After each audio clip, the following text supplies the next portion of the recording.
Me foi pedido para fazer uma coisa um tanto quanto inusitada, uma aula um pouco diferente, onde eu estivesse aqui contando mais a minha história do que falando propriamente do DNA. Então nós vamos tentar fazer uma costura diferente aqui, vamos ver o que isso sai. Mas a história começa mais ou menos há uns 40 anos atrás, quando um belo dia os meus pais resolveram se encontrar e houve um fenômeno muito interessante que todo mundo conhece, quando um óvulo é fecundado por um espermatozoide, né? Esse fenômeno, chamado fecundação, trouxe para mim, na verdade, algumas informações genéticas. Então, mamãe mandou para mim 23 pares de cromossomos, né? E eu vou desenhar aqui apenas alguns, que não vai dar para representar todos. Vamos deixar representado aqui que o último cromossomo que mamãe mandou foi um cromossomo X. Enquanto isso, no espermatozoide do meu pai, a gente também vai encontrar todos os outros cromossomos que ele também me mandou, inclusive mais um cromossomo X. Isso fez com que eu me tornasse uma primeira célula inicial, que tinha, portanto, a união de todos esses cromossomos. Então, eu sou basicamente uma célula que contém um cromossomo número 1 vermelhinho da minha mãe, um cromossomo número 1 azulzinho do meu pai, um cromossomo número 2 vermelhinho da minha mãe, um cromossomo número 2 vermelhinho do meu pai. E assim sucessivamente, até que eu virasse um cromossomo 23, né? Número 23, que é o cromossomo X, que eu herdei da minha mãe, e o cromossomo número 23, que é o outro cromossomo X que eu herdei do meu pai. Sendo assim, essa célula inicial, que tinha, né, 46 cromossomos, ela era uma célula que sabia que eu não seria um ser unicelular, mas sim pluricelular, né? É claro que essa célula tem aqui em volta o seu citoplasma, né? E é claro que também, por essa lógica, que a gente deve se lembrar que dentro dos óvulos nós temos 23 cromossomos e dentro dos espermatozoides nós temos também 23. Sendo assim, nós estamos começando essa história contando um pouco de hereditariedade. Então, de onde vem o nosso material genético? Sempre dos óvulos e espermatozoides dos nossos pais. Como é que eles conseguiram ter esse material genético dentro deles para poder gerar esses óvulos e espermatozoides? Esse material genético veio dos pais deles, ou seja, dos meus avós, que vieram de onde? Dos bisavós, tataravós e assim por diante. É importante a gente sempre ter em mente que o nosso material genético, ele vem sendo transmitido de geração a geração por meio desse processo que a gente conhece muito bem por meiose. O que é a meiose, então? É um processo no qual óvulos e espermatozoides são formados para que a gente possa ter uma fecundação e gerar uma célula inicial. Nós não vamos concentrar nossa aula nesse conceito hoje, mas nós vamos partir dele. Bom, retomando aqui a minha célula inicial. É uma célula que se chama zigoto ou que também se chama célula ovo. Você vai encontrar essas duas formas nos livros. Muito bem, essa célula tem dentro desses cromossomos uma série de genes, né? Então, vamos organizar. Se a gente tivesse que vou pegar uma outra cor agora. Se a gente tivesse que ampliar qualquer um desses cromossomos dessa célula inicial, o que nós veríamos aqui dentro? Algo mais ou menos assim. Nós veríamos que, o cromossomo tem uma molécula de DNA que é envolvida por proteínas. Eu vou desenhar assim, muito embora, né, conforme o nível de complexidade que você estude, você vai ver que esse negócio é um pouco mais complexo. Mas tudo bem. Basicamente, um cromossomo é DNA protegido por proteínas.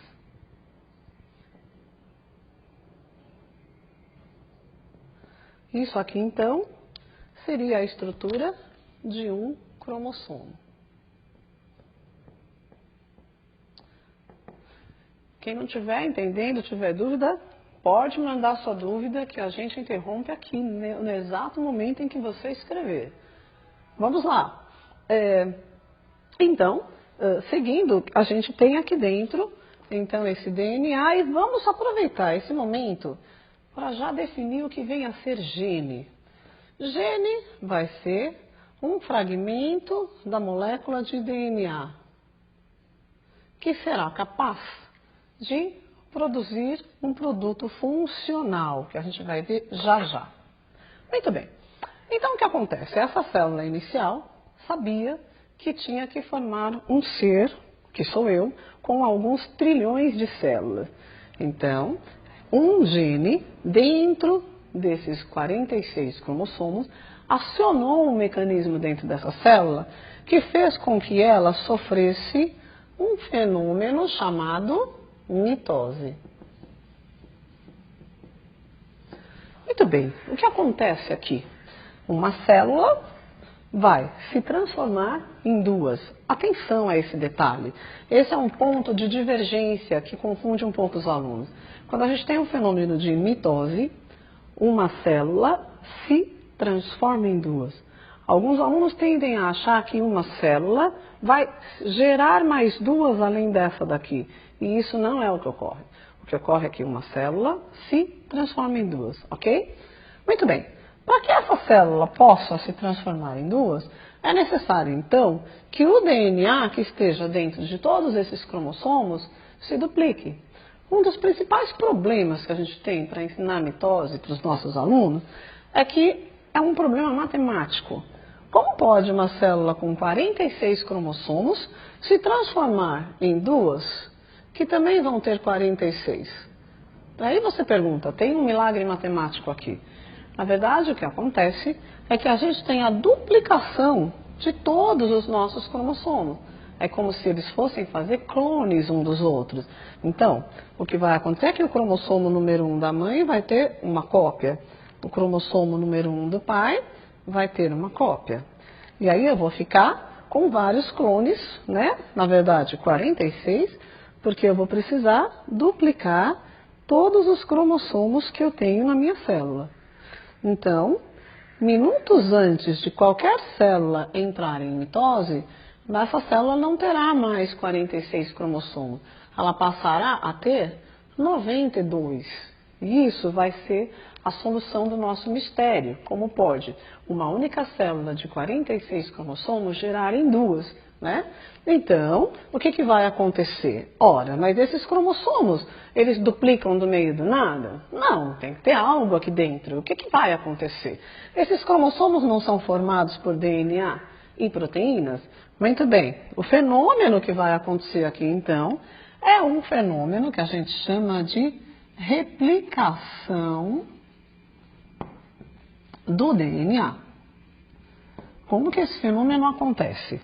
Bom, na verdade, o que a gente vai ter é que a gente vai pedir licença para essas proteínas que envolvem o DNA.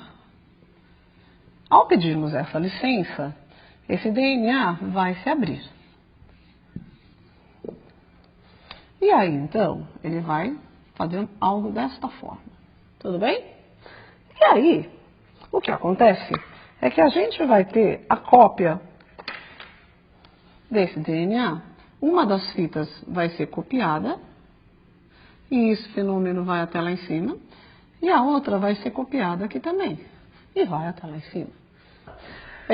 E até porque algumas pessoas mandaram já algumas perguntas, dizendo que não entendem muito bem aqui o que vem a ser o cromossomo e o DNA, então o que eu vou fazer vai ser voltar aqui essa conversa para quem chegou agora, já respondendo as dúvidas dessas pessoas. Então vamos lá.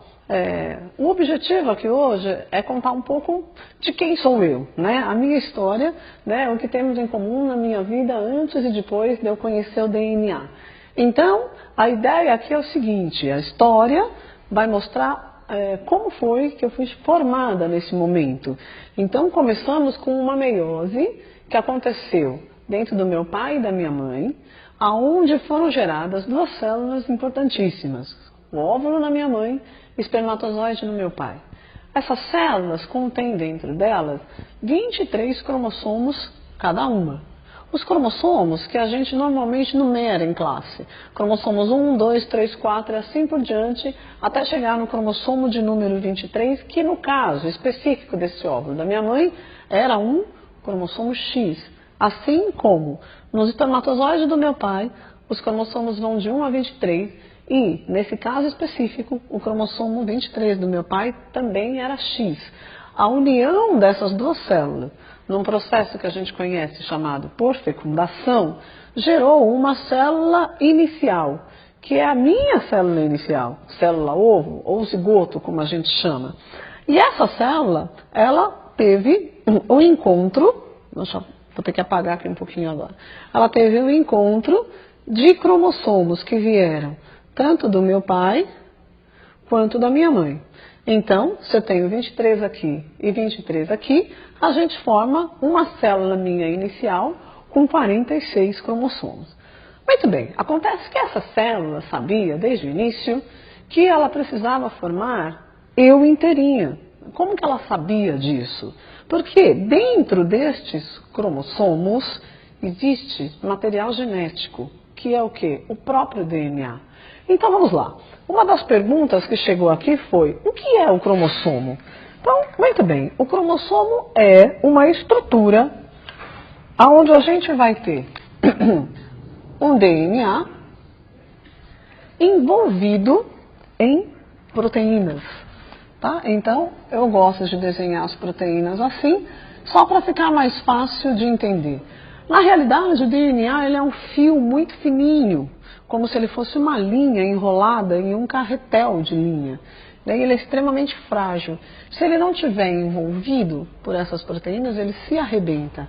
Então, quando a gente tem essa estrutura envolvida por proteínas, a gente vai dizer que isso aqui é um cromossomo. Ok? Muito bem. Essa estrutura que eu acabei de apresentar de DNA envolvido por proteínas é cada um desses que foram desenhados aqui. Tá certo? Então isso é que vem a ser. O que vem a ser um cromossomo? Vai ser uma forma onde o material genético, que é o DNA, está empacotado, ou seja, enrolado, para evitar de ser prejudicado e de modo que ele possa ser transmitido de geração a geração ou de célula em célula por meio desse processo chamado meiose e desse outro mitose que nós já vamos retomar. Ok? Muito bem. Quem vem a ser esse DNA que fica dentro dos cromossomos? Muito bem, enquanto a gente teve o problema técnico, eu já aproveitei para desenhar a estrutura do DNA aqui. Então vamos lá, o DNA, ele é nada mais, nada menos do que um ácido, chamado ácido desoxirribonucleico. Alguns alunos preferem brincar e dizer que ele é o de nada adianta, né? Mas aí nós não vamos ter a solução para Enem de ninguém. O fato é que essa molécula vai ser formada por subunidades. Essa parte é um pouco chata, porque é de nomenclatura, mas é importante o pessoal saber. Então, por exemplo, cada subunidade do DNA é uma estrutura dessa, que a gente chama de nucleotídeo. Cada nucleotídeo é composto por um grupo fosfato,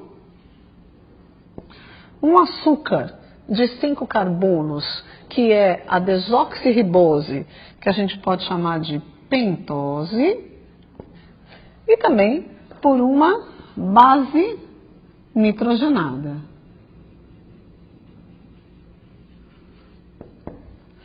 A estrutura da molécula de DNA vai ser igualzinho em seus nucleotídeos. Na verdade, a molécula vai ser um conjunto de nucleotídeos de um lado, formando uma fita, e um outro conjunto de nucleotídeos invertidos do outro lado, formando o que chamamos de outra fita. Que fita? Essas duas que eu desenhei aqui. Tá certo? Então, o que vai acontecer? Tanto o grupo fosfato quanto essa pentose, esse açúcar desse nucleotídeo, vão ser sempre iguais em todos os nucleotídeos. A única parte que vai modificar aqui são as bases nitrogenadas, que vão poder ser de 4 tipos. Adenina, vamos lá. Adenina, podem ser, vou usar as cores que nós temos aqui para facilitar. Timina, elas podem ser citosina e também guanina. Vocês vão encontrar essa informação em qualquer livro que vocês tiverem de biologia do ensino médio. O que vai acontecer? Existe dentro dessa molécula que é o DNA uma ligação estabelecida. Sempre que de um lado da fita a gente tiver a adenina, do outro lado, na fita correspondente, obrigatoriamente teremos de ter uma... Ops, errado? Teremos que ter uma timina, tudo bem? Então é por isso que a gente tem aqui adenina ligando com timina. Sempre que tivermos uma citosina, ela ligará com a guanina, por meio do que chamamos aqui de pontes de hidrogênio. Tudo bem? Bom, então essa daqui é a estrutura da molécula, né? É claro que, isso aqui também é uma outra questão interessante. É claro que se a adenina está do lado de cá, a timina vai ter que aparecer do lado de cá. Mas elas são como um casal dançando. Então é possível que a adenina fique aqui e que a timina venha para cá, né? Tanto faz a ordem com que elas vão aparecer. Por isso que eu fiz questão de inverter esse par de danças aqui, né? Então a gente pode imaginar essas bases como um par de dança. Muito bem, então esta é a estrutura da famosa molécula de DNA. Só que essa estrutura, que é um ácido, é muito frágil. Então ele precisa ser enrolado em proteínas. Então este é o DNA. E ele, quando enrolado em proteínas, forma a estrutura dos cromossomos. Acho que eu consegui responder as 2 perguntas que chegaram aqui. Muito bem. Mandem mais perguntas. Se tiver complicado de entender, por favor. Vamos lá. Qual é a próxima pergunta que a gente tem que responder aqui? Quem vem a ser o gene, afinal de contas? O gene, como eu também havia falado antes, ele é o quê? Uma parte dessa molécula de DNA, tá certo? Então, nesse momento, vamos chamar de gene apenas uma parte desta molécula. Ou seja, se eu tivesse que pegar aqui, eu poderia dizer que o gene, ele vai ser um fragmento desse aqui. Ok? Poderia chamar essa estrutura de gene. Tá? Muito bem. Acontece que existe no DNA partes dessa molécula que não vão ter função. Elas não se chamam gene. Então o conceito mais adequado de gene vai ser uma parte da molécula de DNA que vai ser responsável por sintetizar proteínas. A gente vai ver isso já já bem melhor. Mas vamos lá. Por enquanto, acho que estão bem conceituadas as questões, então vamos retomar, porque afinal esse conteúdo aqui precisa formar a mim, como pessoa Andréia, que fui chamada aqui para contar essa história. Então, muito bem, o óvulo da minha mãe foi fecundado pelo espermatozoide do meu pai, ambos tinham 23 cromossomos contendo DNA.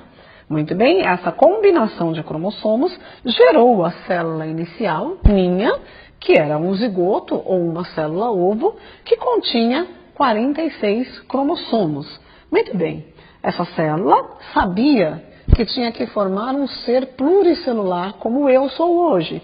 Então, aqui dentro, alguns genes sabiam que esta célula precisava sofrer um processo chamado mitose. Ou seja, precisávamos com que essa célula se transformasse em 2. E que essas 2 se transformassem em 4. E assim por diante, para formar todas as células do meu corpo. Muito bem, para que esse processo aconteça, e nisso eu ainda sou apenas uma célula ovo andando pelas trompas de minha mãe, para que esse processo aconteça, é importantíssimo que ocorra a replicação do DNA. Porque eu preciso que montar uma outra célula aqui do lado, que tenha a mesmíssima informação genética dessa primeira. Ou seja, a primeira célula com 46 cromossomos, ela precisa que os seus cromossomos se transformem em 92 para poder se dividir e formar duas células de novo com 46 exatamente iguais. Porque todas as células do meu corpo têm que ser iguais em sua quantidade e informação genética, porque se elas não forem iguais, eu vou encontrar ou uma síndrome cromossômica ou uma doença genética, e aí não vai dar certo, né? Então esse processo tem que acontecer. Para garantir, então, a mitose, separando todos os cromossomos direitinho, é preciso que antes dela aconteça a replicação do DNA. Porque eu só vou conseguir fazer duas células se eu tiver esse material clonado, copiado. Na verdade, a gente só não usa o termo clonagem aqui, porque o termo clonagem foi descoberto muito depois que se descobriu que essas células duplicavam seu material genético antes de se dividirem. Então, o que vai acontecer aqui? Esse DNA vai se replicar como? São duas fitas, certo? Uma para um lado, outra para o outro. O que acontece? Isso então seria um cromossomo, como a gente tem aqui, um cromossomo, ok? Então o que acontece aqui, eu vou fazer de novo, que era o que eu tinha desenhado aqui. Então vamos lá. Essa molécula de DNA, ela vai se abrir, vai pedir licença para essas proteínas todas, e aí a molécula se abre. Quando a molécula se abre, o que acontece é que a gente vai ter uma outra fita sendo formada aqui. E essa fita vem de acordo com a informação que tem nessa outra fita parental. E do lado de cá, eu vou ter a formação de outra fita. E aí, ao invés de eu ter apenas um cromossomo, como eu tinha até aqui, eu passarei a ter dois. Um que vai daqui até lá em cima e o outro que vai daqui até lá em cima. Tá certo? E aí, tendo dois cromossomos, eu vou conseguir, então, agora, mandar um para uma célula filha, outro para outra célula filha. Esse fenômeno, então, de replicação do DNA, se a gente for olhar mais aprofundadamente, como que ele vai acontecer? Ele vai acontecer assim. Se eu tenho nucleotídeos nesta ordem, adenina, citosina, timina e guanina, o que acontece? O DNA não se abre. Ao se abrir, então a gente vai ter que essa base, esse nucleotídeo vai ficar exposto. Então, essa base vai encaixar aqui, de acordo com a sequência dele. Do lado de lá, eu vou ter um outro nucleotídeo que também foi aberto. E aí eu vou ter outra base encaixando para cá, né? Então, a gente vai tendo as bases nitrogenadas que dão o código. Então vamos supor que aqui fosse T. Aí então o que vai acontecer? Vai entrar uma outra base aqui, complementar. Ops.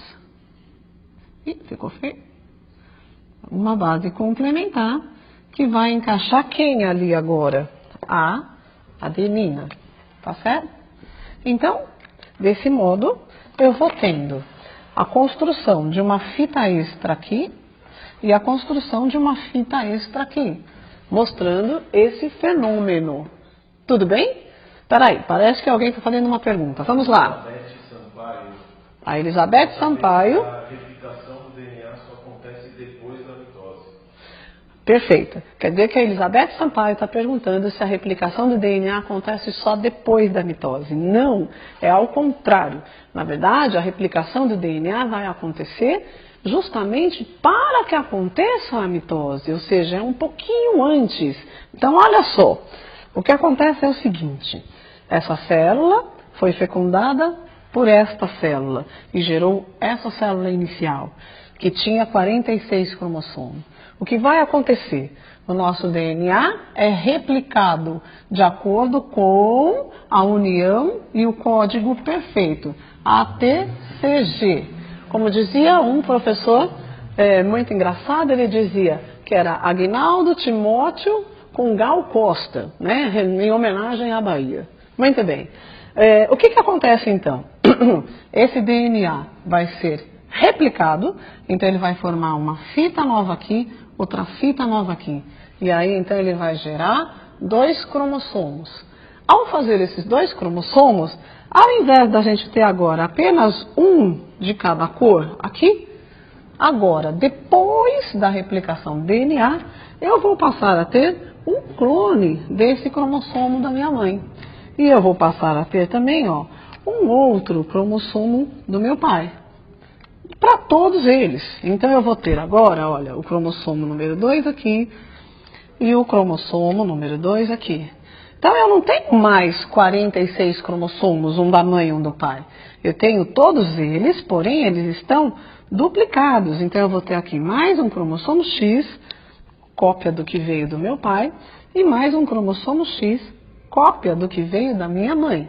Então, minutos antes da célula entrar em mitose, o que acontece é que ela vai ter todo o seu material genético duplicado. Então, ao invés de 46, essa célula vai passar a ter 92 cromossomos.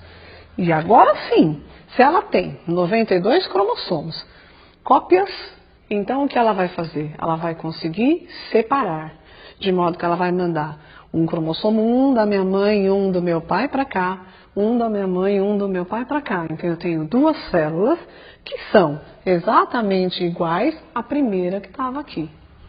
Ok? O objetivo aqui não é propriamente explicar o processo de mitose e de meiose, mas sim explicar a reprodução do DNA, a replicação dele.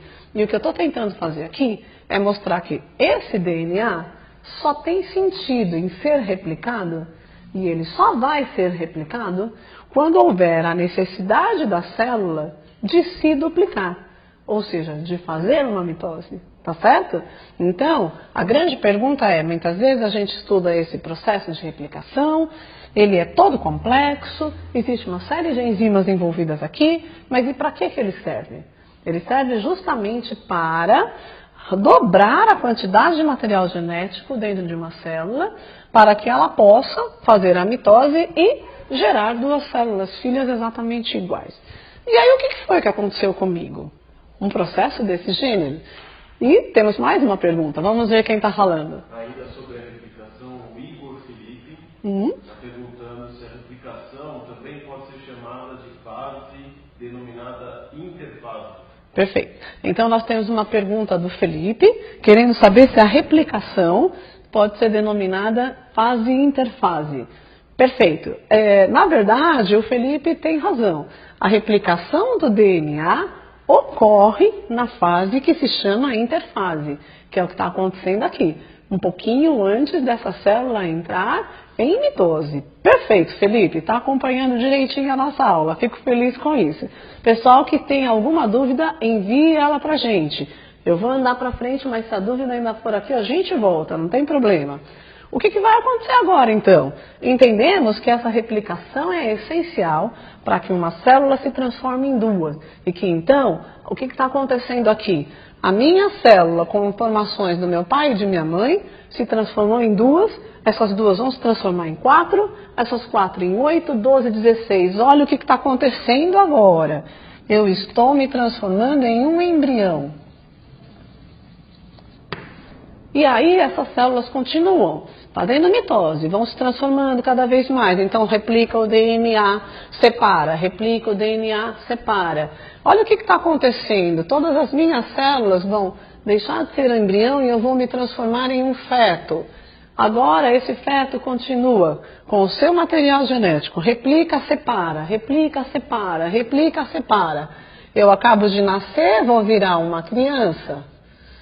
E aí eu vou me tornar um ser adolescente e vou me transformar em um ser adulto. Muito bem. Antes disso, isso para mostrar para vocês a importância desse processo de replicação do DNA mesmo. Porque ele parece uma coisa muito chata. Mas se não for assim, não vamos ter como ter o nosso material genético precioso que mamãe e papai nos enviaram aparecendo em todas as células do nosso corpo. para o azar dos criminosos, porque se eles esquecerem qualquer célula no local do crime, nós vamos conseguir identificá-lo, porque qualquer célula que ele tiver vai ser idêntica a qualquer outra que estiver no corpo dele. É assim que eles são identificados criminalmente. Muito bem, mas antes da gente continuar esse caminho que acabou de me formar, a gente tem já aqui a possibilidade de responder uma questão do Enem do ano passado, que é a questão de número 62.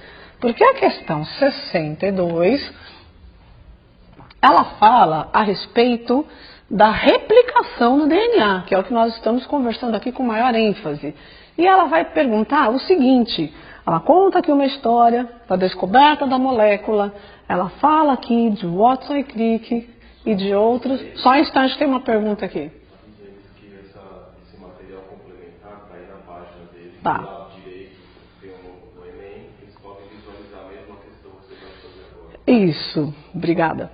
Nós temos aqui a informação de que está disponível aí para vocês na página que vocês estão assistindo.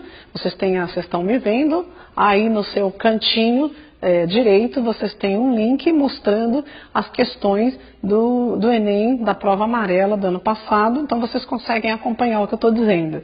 A questão 62 está aí, onde vocês vão ver aí que eles refletem um pouco a respeito da descoberta da molécula de DNA pelo Watson e Crick, e aí vão dizendo que o Meselson e o Stahl também fizeram um experimento em cima dessa estrutura, e eles conseguiram confirmar que a replicação do DNA, resposta certa, minha gente, alternativa letra C. Vamos lá, vamos ler a alternativa C aqui.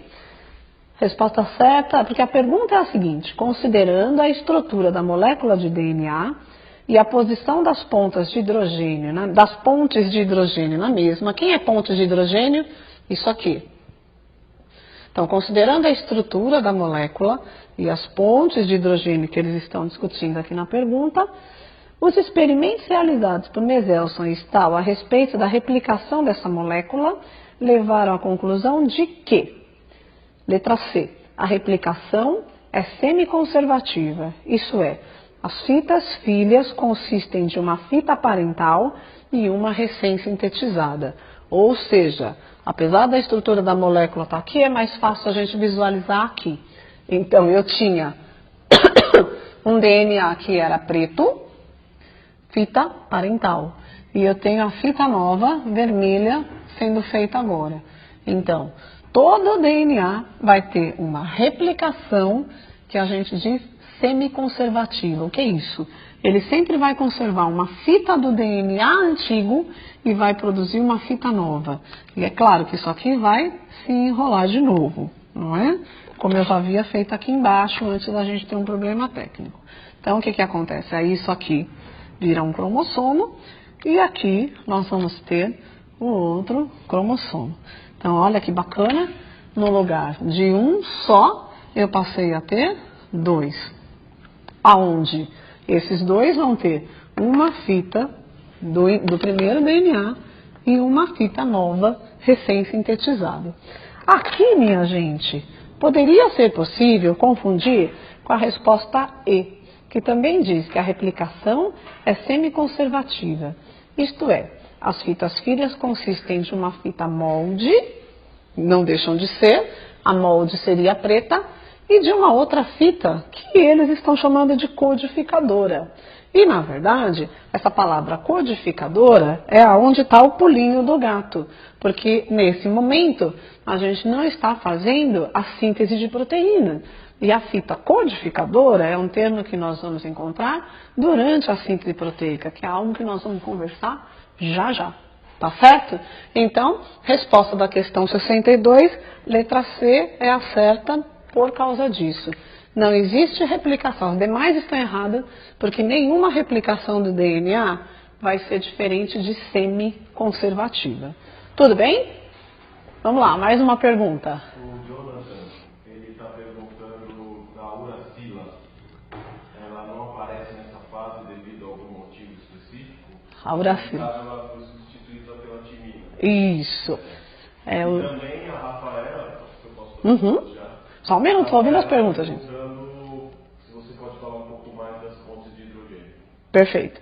Então vamos lá. O Jonatas, é isso? Está perguntando, Jonatas, está perguntando a respeito da uracila e a Rafaela está perguntando a respeito das pontes de hidrogênio. Muito bem, então vamos lá. Primeira resposta do Jonatas. A uracila, ela vai aparecer na molécula de RNA. Então ela ainda não entrou na nossa conversa, mas nós já vamos falar dela. Assim que a gente for falar da fita codificante, que é o motivo que o Enem poderia ter deixado vocês confusos. Muito bem. E a Rafaela está pedindo para falar a respeito das pontes de hidrogênio. Muito bem, Rafaela. O que acontece aqui é o seguinte. Olha, a gente tem... Eu vou desenhar de novo para a gente entender aqui. Eu vou pegar esse cantinho, porque a minha lousa já está ficando uma bagunça. Olha só. Se a molécula de DNA é essa estrutura, o que eu vejo? Que cada nucleotídeo é ligado entre si para fazer uma fita do DNA. Os nucleotídeos são ligados entre si pelos grupos fosfatos, certo? Muito bem. E a pergunta é, como é que a outra fita gruda do outro lado? Ela vai ficar solta do outro lado? Não. Ela vai grudar justamente por essas pontes de hidrogênios que acontecem aqui.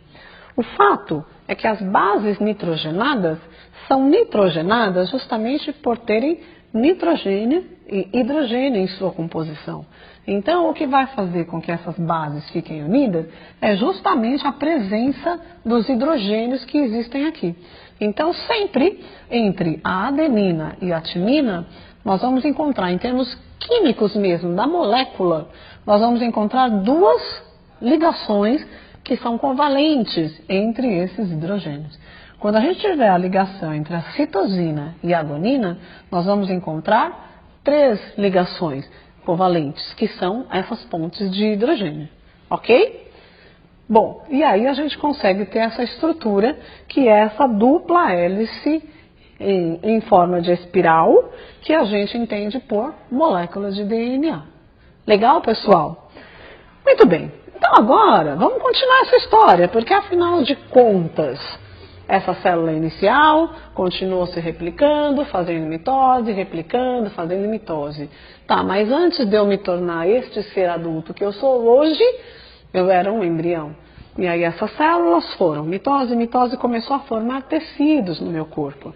Então começou a formar o tecido conjuntivo, o tecido epitelial, o tecido nervoso, o tecido muscular.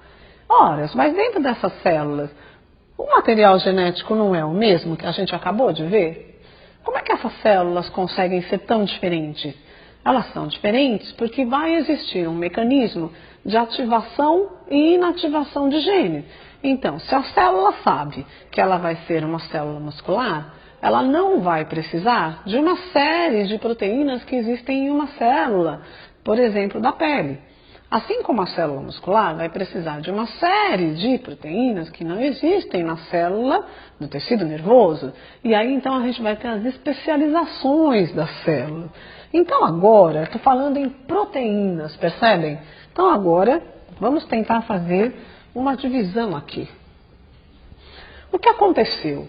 Aqui a gente teve um DNA que replicou e a informação genética foi sendo transmitida. A hereditariedade acontece por essa replicação e por essa mitose. Tudo bem? Ok. Acontece que agora, então eu estou com todos os tecidos formados, eu estou me transformando em criança, então esse processo de mitose está acontecendo o tempo inteiro, e mesmo depois de adulto, ele vai continuar acontecendo. Se por um acaso eu me quebrar, me cortar, eu vou ter que repor essa célula. Células naturalmente morrem, então esses processos vão continuar acontecendo ao longo de nossa vida. Tudo bem? Acontece que a célula não vive só reproduzindo. Como o Jonatas disse, as células elas podem viver em intérfase. A maior parte da vida delas. E ela vai sair da intérfase apenas quando ela for fazer a mitose, ou seja, replica o DNA na intérfase, faz a mitose e acompanha. Muito bem. Quando a célula está em intérfase, acontece um fenômeno importante aqui dentro. Porque ela vai ter o seu núcleo, aliás aqui, né? Eu não desenhei os núcleos aqui. Muito bem. Bom, o que vai acontecer aqui dentro? Aqui dentro, então, do núcleo da célula, a gente tem o DNA. Tá certo? Vou fazer bem pequeno e já vou ampliar aqui. O que acontece? Aqui no citoplasma, nós temos uma organela simpática chamada ribossomo.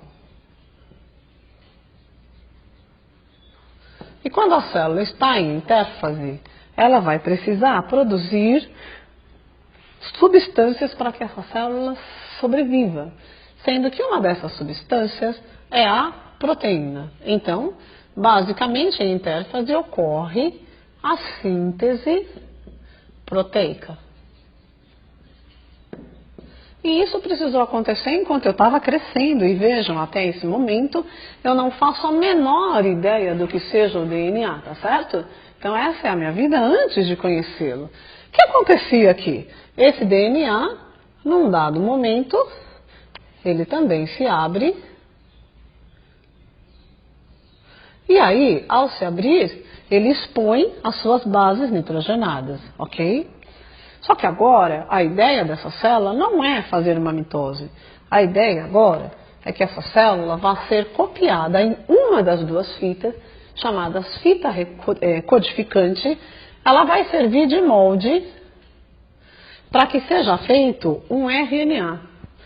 E esse RNA vai sair do núcleo, porque afinal de contas a membrana do núcleo tem poros, e esse RNA vai entrar aqui nos ribossomos. Trazendo o quê? Esse código aqui, que foi o código que nós herdamos dos nossos pais. Muito bem. Ao trazer esse código dentro dos ribossomos, esse código vai chamar no nosso citoplasma alguns aminoácidos. E os aminoácidos vão encaixando aqui, de acordo com a sequência desse código. E aí, esses aminoácidos, vamos até escrever aqui, aminoácidos, eles vão se unir e vão formar as proteínas. Uou, temos um erro aqui, né, professora? Ok? Muito bem. Quando a célula faz esse fenômeno, chamamos de síntese proteica. Bom, e por que é importante a célula fazer síntese proteica? Porque, na verdade, as proteínas são o nosso fenótipo. E aí vocês vão falar, nossa, que bagunça é essa? Exatamente isso. Vocês já devem ter ouvido o professor dizer para vocês que o nosso genótipo, onde vamos por isso? O nosso genótipo é o conjunto dos nossos genes. Eles sempre falam isso. E eles dizem também que o nosso fenótipo vai ser os nossos genes mais ambiente. E aí você vai fazer, e o que seria esses ambientes? Muito bem, agora aqui começa uma parte que é muito legal. Porque é o seguinte, dependendo da forma como você leva a sua vida, você vai ter uma alimentação saudável ou não, um estilo de vida esportivo ou não. Você vai ter uma vida onde você vai para a balada e toma muitas bebidas alcoólicas com os seus colegas ou não, né? E aí tudo isso vai interferir no caso de disponibilidade interna de aminoácidos dentro da sua célula. E aí então o que vai acontecer? De acordo com o seu estilo de vida, você vai ter a união desses aminoácidos formando suas proteínas. Quanto mais for disponível esses aminoácidos, mais facilidade você vai ter para formar essas proteínas. Agora, poxa, quer dizer então que o fulano fumou pra caramba, bebeu pra caramba e está vivo até hoje, tem quase 100 anos. E o outro não. Vou dizer para vocês que foi exatamente isso o que aconteceu comigo. E foi por isso que eu resolvi me transformar em bióloga e fui curtir a genética. Muito bem, o que acontece aqui? Eu vim crescendo, retomando a minha história. E aí, desde pequenininha, eu era uma menina que gostava de estudar, né? Então, estudar era a minha diversão. Eu era uma pessoa que não ficava saindo de casa, não gostava de brincar na rua, esse negócio de correr com os moleques não tinha a menor graça. Então, eu ficava lendo meus livrinhos. Aos 9 anos de idade, a minha professora falou pra gente pesquisar sobre a história de alguns cientistas. Foi a primeira vez que eu atravessei a rua sozinha. Fui na casa da minha vizinha, que era uma senhora, e ela tinha a famosa enciclopédia Barça. Era uma maravilha, aquele monte de livro com tudo que você precisava saber. Em outras palavras, era o Google de antigamente. Muito bem, entrei naquela enciclopédia, peguei todos aqueles livros e me trombei com alguns cientistas muito interessantes, que eram nada mais, nada menos do que Louis Pasteur, o Robert Hooke, enfim, e também o... Gente, como pude me esquecer dele agora? Não, Spallanzani, aquele que junto com o Pasteur verificou que não existia geração espontânea. Muito bem, aquilo foi gerando em mim uma paixão natural pelos cientistas. Gente, como era interessante descobrir as coisas. E aí eu continuei crescendo, eu continuei estudando. E é claro que quando eu estava na escola eu adorava ciências. E é claro, porque afinal os cientistas eram muito legais. E é claro que quando eu fui para o colégio, a matéria que eu mais gostava era biologia, porque matemática é o ó do borogodó, eu nunca gostei disso, mas continuei levando, sempre passando, porque afinal não gosta, mas a gente tem que engolir algumas coisas. E aí de repente eu estou no meu colégio, uma adolescente, quando de repente acontece uma cena muito triste, que acontece na vida das pessoas. A verdade foi que a minha mãe, uma pessoa que levava uma vida muito tranquilamente, acabou tendo um câncer de pulmão. E isso fez com que ela fosse morar no céu. Muito bem. Para não ficar muito triste, o que eu fiz? Continuei estudando. E aí, então, sem perceber, quando eu me dei conta, eu já era bióloga. E é claro que fazer a faculdade de biologia foi muito legal.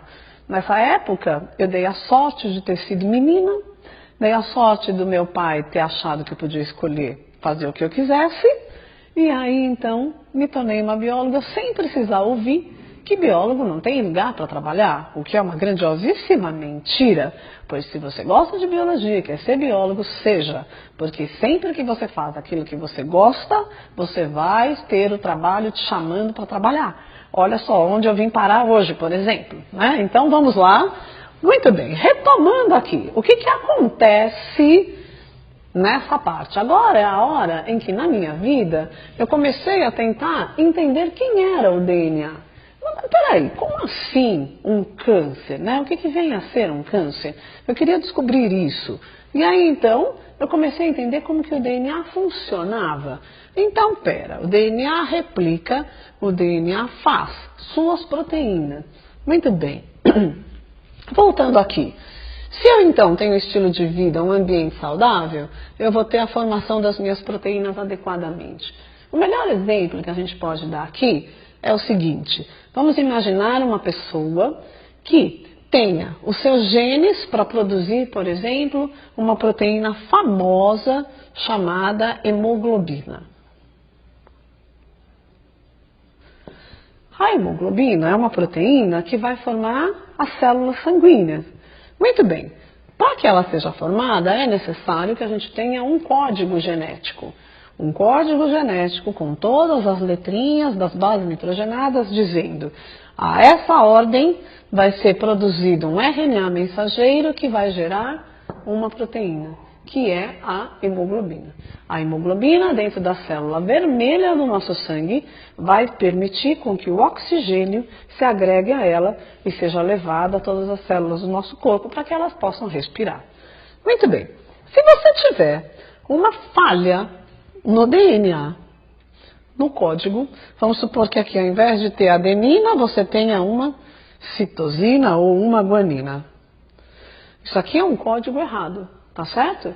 Tá errada essa ligação. Então, se isso daqui acontecer, a gente não vai ter essa ligação e o código vai ser copiado para RNA de uma forma errada. Então, no lugar de colocar aqui, por exemplo, um aminoácido quadrado, pode ser que entre um aminoácido triângulo. E aí, ao invés de eu ter a hemoglobina perfeita, eu vou ter uma hemoglobina defeituosa. Tudo bem? A esse fenômeno de trocar uma base nitrogenada aqui, e eu posso ter a troca só de uma base, eu posso ter a troca de diversas delas, eu posso ter a inversão desse DNA, várias possibilidades. Todas essas possibilidades de alteração aqui na base nitrogenada é o que nós vamos chamar de mutação. Muito bem. Então, o que vem a ser mutação? Qualquer alteração no código genético. Tá legal? Então, vai ser colocado um nucleotídeo inteiro com a base nitrogenada errada. Se a gente tiver uma mutação, certamente a gente vai ter o que chamamos de doenças genéticas, porque a gente vai ter falhas na produção de proteínas que são essenciais para o nosso corpo. Então, olha só o que acontece. Vai adiantar se eu tiver uma falha genética no gene que produz hemoglobina? Vai adiantar eu comer mais feijão? Porque afinal de contas, feijão tem ferro. Quando a gente chega no médico e a gente tem uma anemia, ele faz assim no olho da gente. Ele manda para casa e fala, come feijão que vai sarar essa anemia. O que significa isso? Significa que nós vamos jogar para dentro dessa célula ferro. Tá certo? Muito bem. Para eu fazer uma hemoglobina, eu vou precisar desse código genético perfeito para fazer a proteína que é a hemoglobina perfeita. E eu vou precisar grudar nela moléculas de ferro. Tá certo? 4. Muito bem. A pergunta é, se eu tiver o código perfeito e tiver com anemia, se eu comer ferro, eu vou conseguir produzir a proteína. Porém, se eu tiver com um defeito no código e eu não conseguir produzir a proteína, adianta eu tomar suplemento rico em ferro ou comer feijão? Não, não vai resolver. Então, eu vou precisar ter aqui uma interação entre genes e ambiente, para que eu possa ter o fenótipo, que vai ser o normal. Um fenótipo onde o indivíduo ele vai ser, não será anêmico. Se ele não tiver uma boa relação entre seus genes e o ambiente, ele poderá ser anêmico. Eu não sei se isso fica muito claro desse jeito, mas eu vou aguardar as perguntas, ok? Bom, vamos prosseguir então aqui. Então, só um golinho de água aqui, dar uma olhada numa coisa. É importante a gente saber que mutações levam a doenças genéticas. Vamos lá. E aí, eu tinha falado para vocês que a minha mãe teve câncer, certo? Muito bem. E aí, depois de bióloga, o que eu fiz? Ainda quando eu estava me formando, eu resolvi que eu queria ser professora. E aí, então, eu já trabalhei dando aula em escolas públicas e particular, de 5ª série até o 3º ano de ensino médio, inclusive no supletivo. E aí, no meio desse caminho, aluno pergunta, aluno fala, não sei o quê, poxa, que outro jeito eu posso usar para explicar esse negócio que é complicado? Vamos treinando, laboratório em sala de aula. Muito bem. E aí, um belo dia, eu pensei, mas tem uma coisa dentro de mim que me diz que eu devo estudar mais genética. E aí eu devo dizer para vocês o seguinte, eu sou aquela aluna que gosto de estudar, mas nunca fiquei fazendo questão de tirar nota 10. Esse negócio de não namorar, não passear, para ficar sempre estudando, também não dava certo. Então, o que eu fazia? Estudava sim, não muito, mas estudava o suficiente para tirar sempre nota 7, 8, 9, e assim eu fui passando. Muito bem, isso significa que é óbvio que eu não estudei na USP, porque ficou faltando 3 pontos. E aí, por causa disso, eu fui estudar numa universidade particular. E aí, nessa universidade particular, aprendi várias coisas, mas eu fiquei pensando que eu devia ter aprendido mais sobre genética, porque afinal, tinha uma pontinha aqui dentro de mim, porque a mamãe morreu. por que a mamãe morreu. E aí eu fui atrás de descobrir isso e fui trabalhar lá na USP, no mestrado, tentando entender como é que eram os fenômenos de câncer. E aí então foi que a gente descobriu que o câncer acontece porque ocorrem mutações nas células.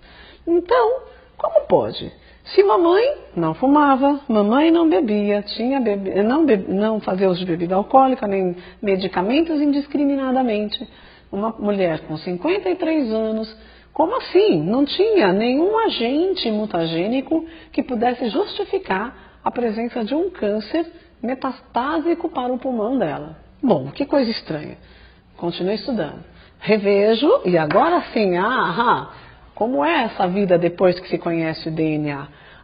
O DNA é assim, ele duplicou assim. O que significa câncer propriamente? Um crescimento exagerado de células.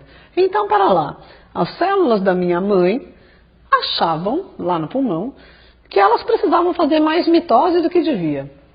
Tá, mas por que essas células fazem isso? Porque ocorre uma mutação dentro desses genes. Ao invés de ser C, A, entra G. Ao invés de ser C, entra P. E aí o código fica bagunçado. E aí então a gente não consegue produzir as proteínas adequadamente. E aí, sem a produção de proteínas adequadamente, o que a gente tem?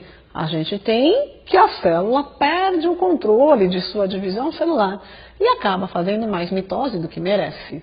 E sendo assim, ela acaba se transformando num primeiro momento em uma verruga, por exemplo. E o problema maior é quando essas células dessa verruga acabam caindo na circulação sanguínea e vão parar em outros órgãos e acabam crescendo mais do que deveriam. E aí, ou seja, é mitose em cima de mitose. Bom, e aí eu fui estudar esse negócio. Tá, mas então, se eu analiso o DNA da minha mãe, eu não vou encontrar nada errado. E essa resposta ficou durante muito tempo perturbando, sem que se pudesse compreender direito. Houve uma tentativa do meu pai de tentar culpar a si próprio, porque afinal ele fumou durante muitos anos. Bom, dizem que o fumante passivo também pode ter aquela fumaça interagindo aqui no DNA e provocando lesões. Bom, mas essa história continuou. Continuou até o momento em que a gente ouve mais agora na atualidade. E vocês sabem uma coisa interessante, que a ciência, funciona assim. O que sabemos hoje explica as questões de hoje. Aí os cientistas continuam estudando e pesquisando. Aí de repente eles descobrem uma coisa nova, que vão ou confirmar algo que já existia, ou vão mostrar pra gente que esse algo que existia estava errado e que então agora o correto é outra coisa. E aí então acreditava-se até um tempo atrás que todo câncer era proveniente de uma mutação, ou seja, um encaixe errôneo de nucleotídeos dentro da molécula de DNA um pouco antes dele fazer a mitose. Muito bem, até que então agora descobrimos que existem outros mecanismos que a gente vai chamar de epigenética, que é, por acaso, o tema da nossa pergunta do Enem do ano passado, de número 66. Muito bem. A pergunta número 66 do Enem, ela cria um problema justamente em cima da epigenética, que é um assunto completamente novo, a própria questão vai falar, olha só, que foi aqui em 1999 que se descobriu isso. As mutações estão descobertas há muito mais tempo do que isso.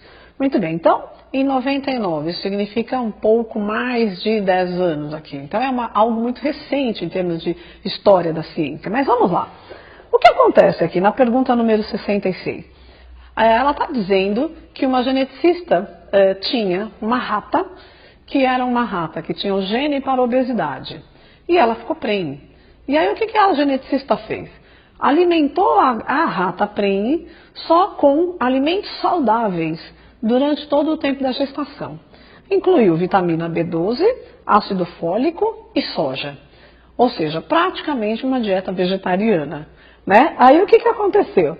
Essas ratinhos filhotes dessa rata, eles, apesar de virem com genes Ou seja, o código genético da rata-mãe tinha um gene para que eles fossem obesos, tudo bem? E apesar deles terem vindo, porque foram feitos dessa mesma forma, os ratinhos filhotes, apesar de terem genes que iam fazer proteínas para que esse indivíduo fosse obeso, os ratinhos filhotes não ficaram obesos. E aí você vai falar, como assim?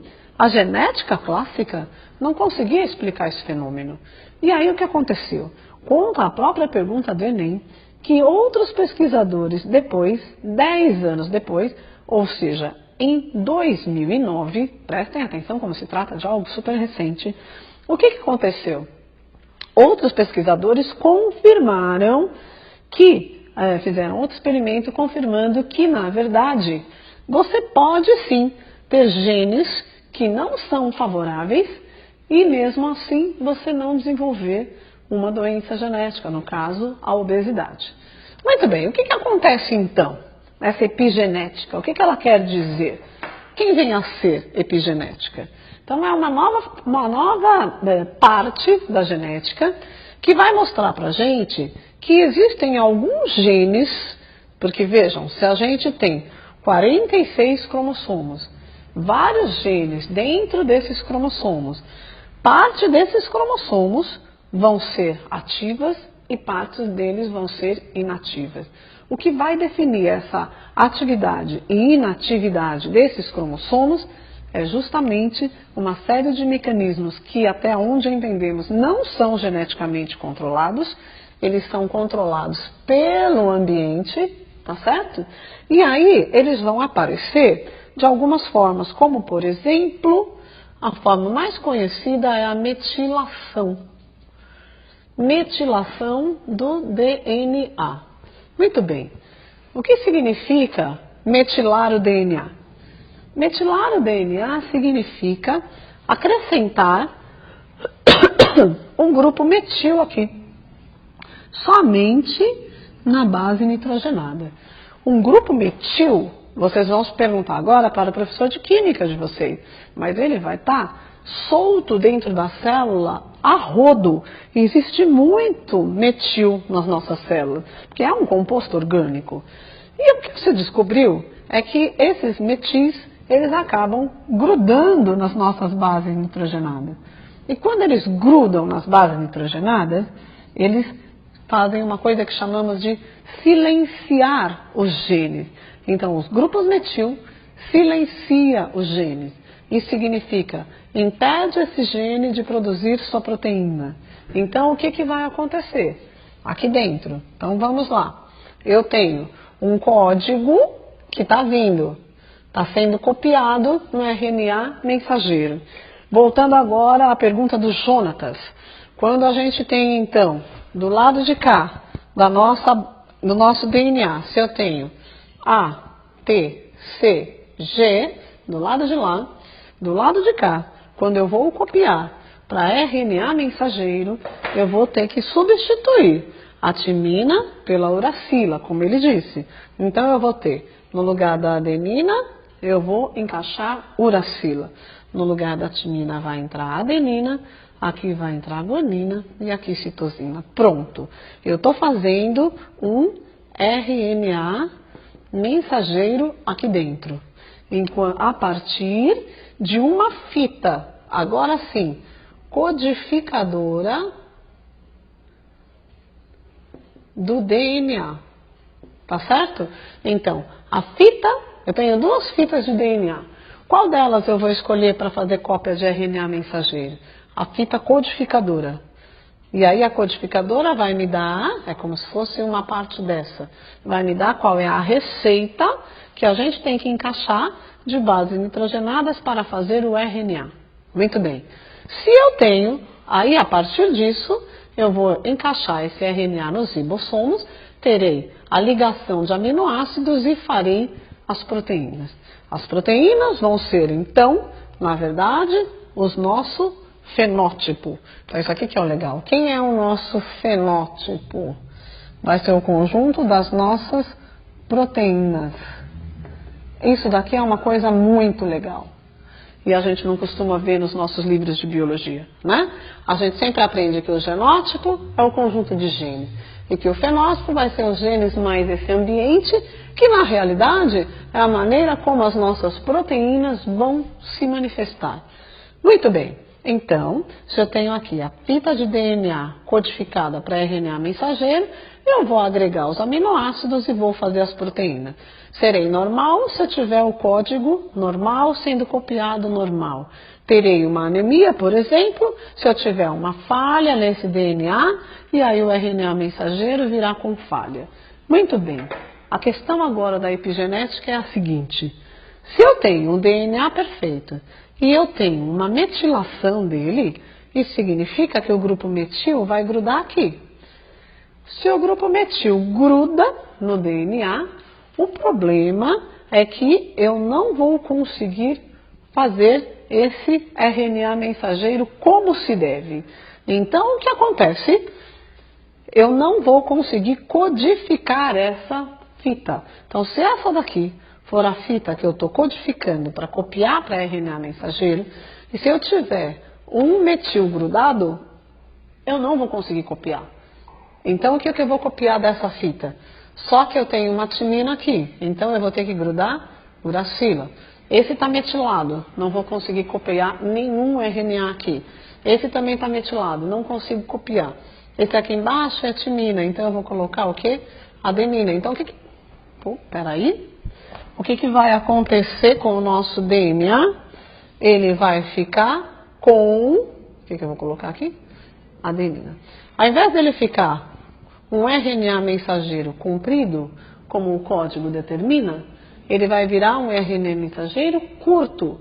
E isso vai fazer com que eu encaixe todos os aminoácidos que eu preciso. Sim ou não? Não, é lógico. E aí, se eu não encaixar todos os aminoácidos que eu preciso, a proteína vai ser saudável? Não. Então, o que eu vou ter? Eu vou ter um código genético perfeito, porém ele está inativado. Olha que coisa curiosa. Então, se eu pegar o DNA desse indivíduo que tem câncer, e se eu for rastrear o DNA dele, eu vou encontrar que o DNA dele é perfeito. E aí você vai dizer, nossa, não tem mutação. Como é que ele teve um câncer? Ele teve um câncer porque houve um mecanismo epigenético. Houve a metilação de DNA. Então, o que aconteceu? O código é perfeito, mas o DNA bloqueou, tá certo? E aí se bloqueou por mecanismos que ainda vão ser necessários anos e anos de pesquisa. Aos futuros biólogos, sejam bem-vindos. O ambiente dos laboratórios e da biblioteca são maravilhosos para se trabalhar. E aí vocês vão poder descobrir melhor e explicar para as próximas gerações o porquê esses fenômenos acontecem, porque a gente ainda não tem total conhecimento sobre eles. Muito bem, voltando agora para responder a pergunta 66, então, da prova amarela do Enem, a gente tem, então, as possibilidades. A pergunta é a seguinte: alguns cânceres esporádicos representam exemplos de alteração epigenética, pois são ocasionados por... Resposta certa é a letra E. Inativação de genes por meio de modificações nas suas bases nitrogenadas. Essas modificações podem ser, por exemplo, uma metilação de DNA. Existem outras, mas nós estamos simplificando aqui para não ficar complicado. Tá certo? Se eu tiver que substituir gene, eu vou ter uma mutação. Por isso, a resposta D é errada. E a C também. A aneuploidia e poliploidia seriam cromossomos a mais ou cromossomos a menos. E isso também corresponderia a mutações. Então, o mecanismo epigenético, ele não prevê nenhuma alteração no código genético. A estrutura está preservada. O que não está preservado é o funcionamento. O funcionamento do gene é que fica diferente. Tá certo, pessoal? Então, vamos colocar lá. A resposta certa da 66 é a alternativa E. Muito bem. E aí, então, bom, pode ter sido isso que aconteceu com a minha mamãezinha querida? Sim. E aí, então, se eu tenho esse problema resolvido. Bom, agora já entendi Não foi o cigarro do papai quem matou a mamãe. Definitivamente algum mecanismo epigenético aconteceu ali. Bom, então tá. Então agora olha o que aconteceu. Antes de conhecer o DNA, eu era uma menina que gostava de estudar. Conheci o DNA e fui descobrir esse problema, porque como assim mamãe havia morrido? Muito bem, agora eu já sei que não só mamãe morreu porque talvez Deus quis ou porque a epigenética quis. Papai não é culpado por ter fumado ao lado dela. Bom, então agora que eu já sei tudo isso, conheço o DNA, eu desisto de ser cientista? Não, eu continuo apaixonada pela ciência, continuo adorando a biologia, em especial a genética. Muito bem, e aí eu continuo acompanhando o movimento dos cientistas. Vamos lá, que parece que temos mais uma pergunta aqui. A Mariana Delgado perguntou então se para fechar, a metilação que inibe doenças genéticas ou ativas. É isso? Muito bem. A Mariana Delgado está perguntando se então a metilação ela inibe a doença genética ou ativa. Perfeito, é isso mesmo, Mariana. Sempre que um DNA tiver metilado, ele não vai poder ser reconhecido pelo RNA mensageiro para que ele possa ser copiado. Então, existirão sim doenças genéticas que vão acontecer porque uma parte do código deveria ter sido codificada e não foi, e isso poderá representar uma doença genética. Ou o contrário, como você está perguntando, também é verdadeiro.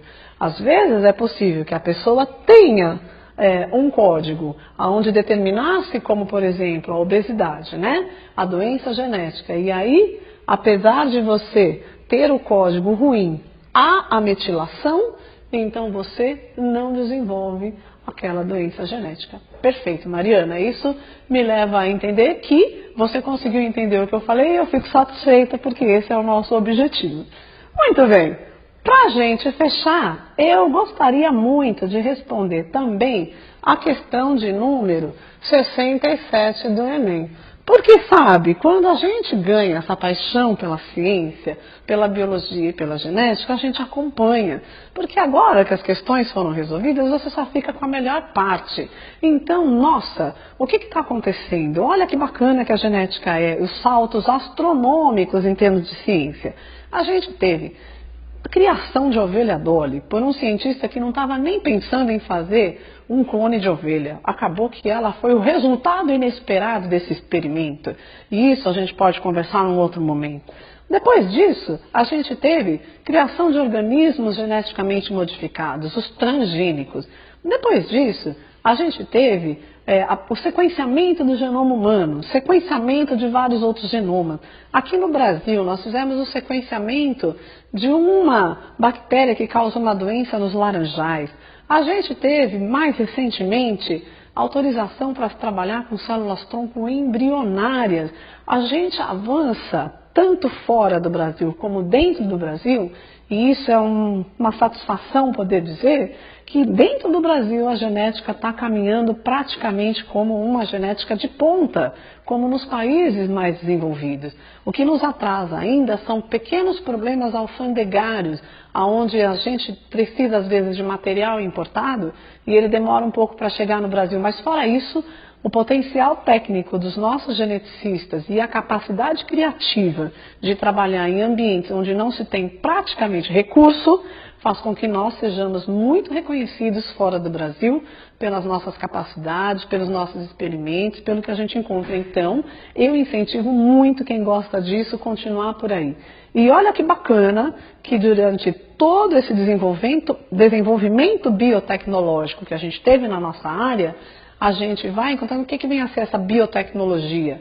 Toda essa tecnologia desenvolvida dentro da biologia, em especial dentro da genética. Um dos produtos disso é a capacidade de criar bactérias ou outros seres, como está dito na questão do Enem, célula sintética. Muito bem. Como assim conseguimos fazer uma célula sintética? Daqui a pouco a gente vive o mundo de Gattaca. Aliás, eu recomendo vocês assistirem esse filme, quem ainda não viu, chama-se Gattaca. Olha só que interessante o nome do filme. Ele refere ao código do DNA. tá certo? Então, Gattaca é um filme bem antigo, se eu não me engano, de 97. E esse filme conta um pouco como seria um mundo num universo onde é possível manipular mais os genes. Mas vamos lá. Manipulando os genes de forma coerente, ética e que pode trazer bastante tecnologia para nós, a gente tem a criação de uma célula sintética. O que foi que aconteceu? A partir do momento que a gente tem o código genético do ser humano e de outros seres vivos, é possível, em laboratório, você montar a sequência deles. Né? Então, vamos supor, eu sei, por exemplo, que uma bactéria pode ter o código genético A, T, C, G, G, C, T, A. Muito bem.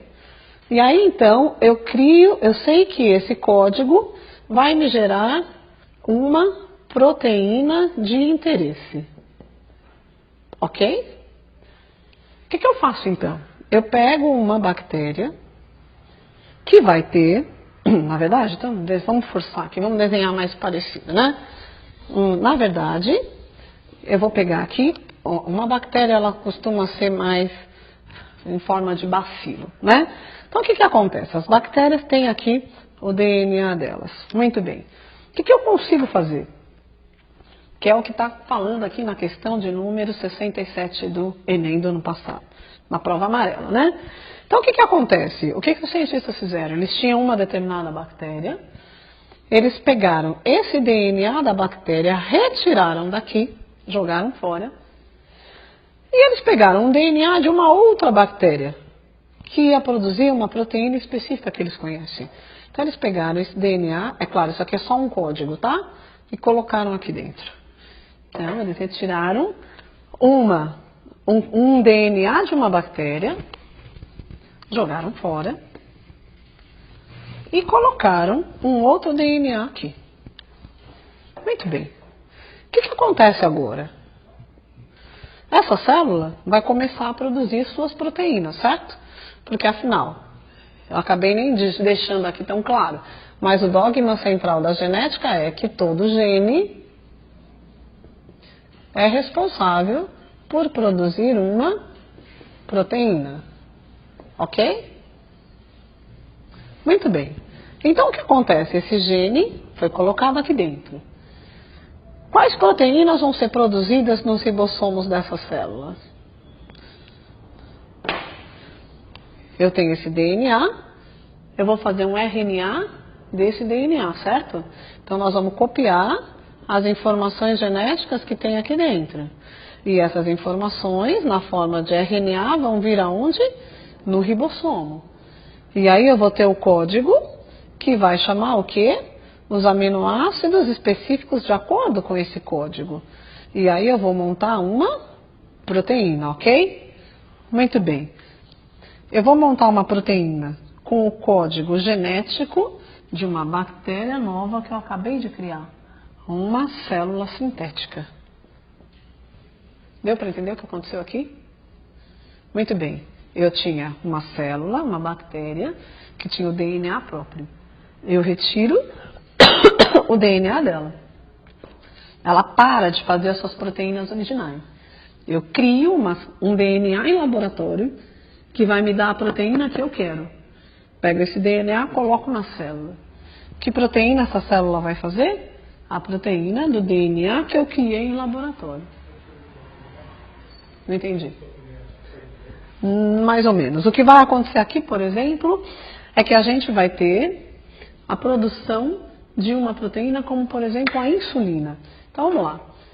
Antes da gente ter a insulina produzida em laboratório, vendida para as pessoas que têm diabetes, a gente podia criar proteína assim. Aliás, foi assim que a insulina foi produzida no início.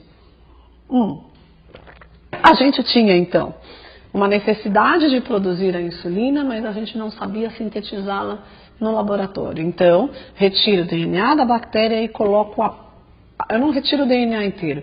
A gente retirava apenas uma parte desse DNA da bactéria. Então, vamos supor, o DNA da bactéria era assim e o gene da insulina era um pequeno pedaço. Então, o que eu fazia?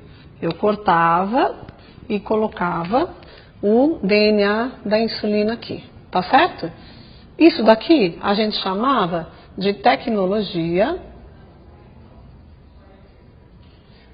do DNA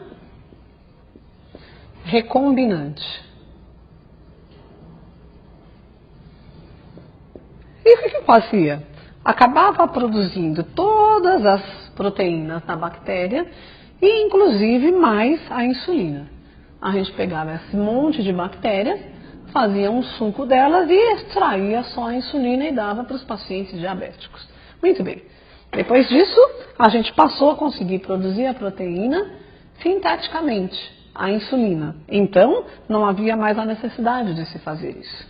O que foi feito com alguma novidade, que é o que está se mostrando aqui na criação da célula sintética, é que foi retirado totalmente o DNA de uma espécie de bactéria, essa é a novidade, e que foi colocado aqui dentro um DNA de uma bactéria diferente, que foi criado um DNA inteiro sintético.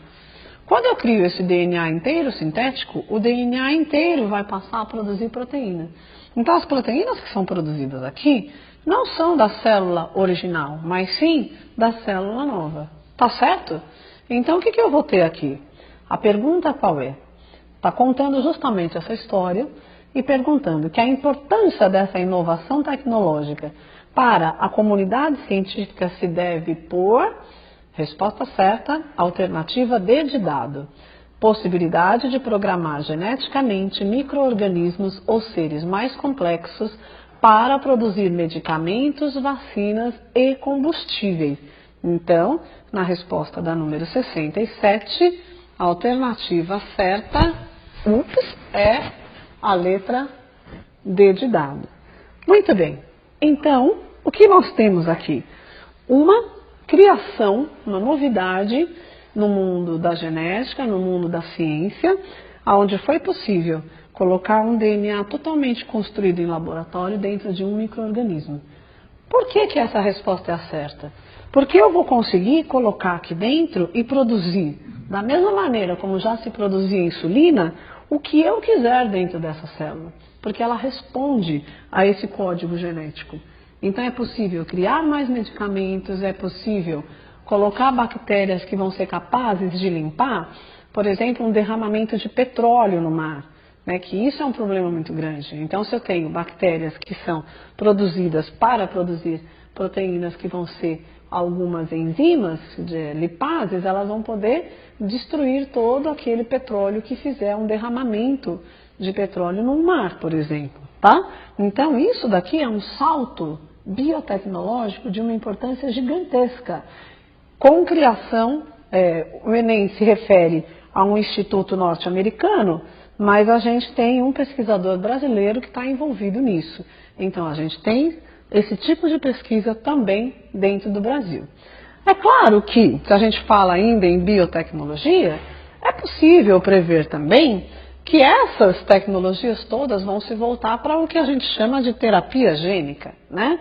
Então, eu estou criando nesse momento um DNA e colocando dentro de bactéria. Qual é a perspectiva da medicina hoje em dia? Se a pessoa tem uma doença, como por exemplo a própria diabetes, ao invés dela ficar tomando insulina o tempo inteiro, todos os dias, ao invés da gente produzir bactérias para que produza essa insulina, o que eu faço? Eu corrijo esse gene dentro do pâncreas da pessoa.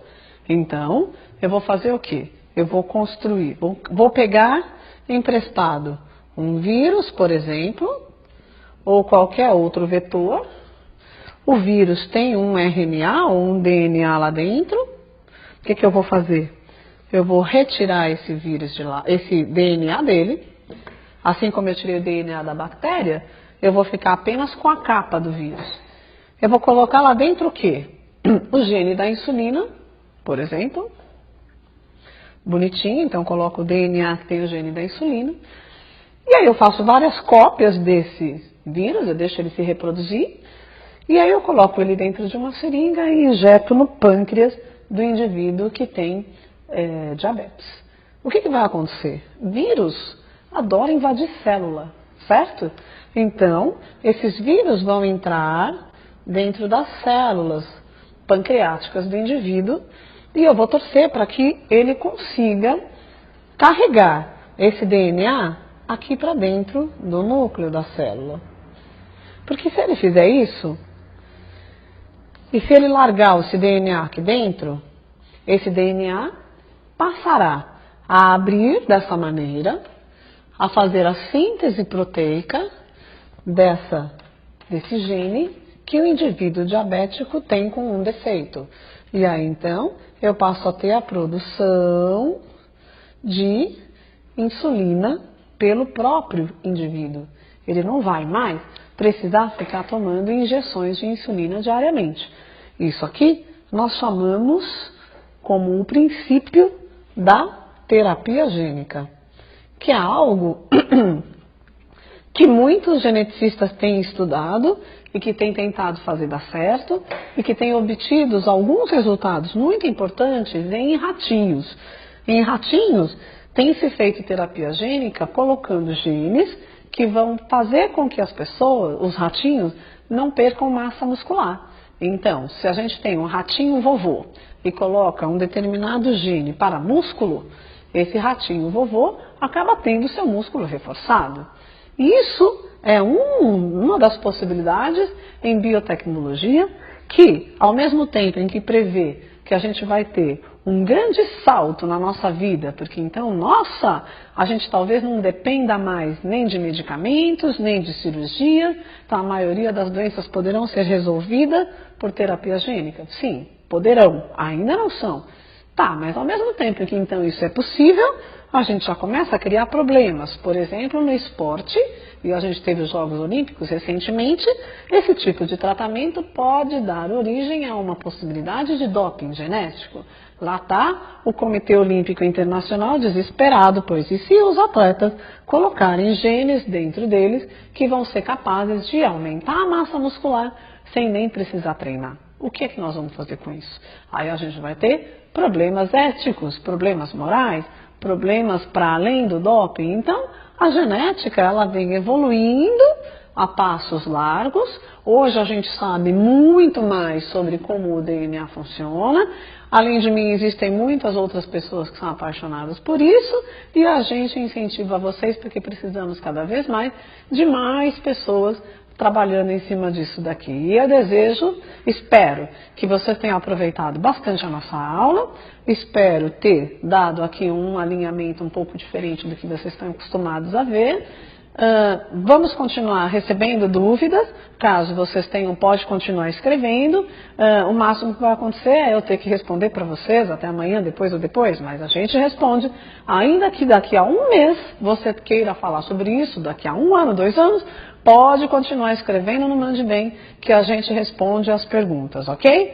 Foi um prazer enorme estar com vocês, espero que tenha ajudado e em outra oportunidade a gente volta a conversar. Obrigada, gente.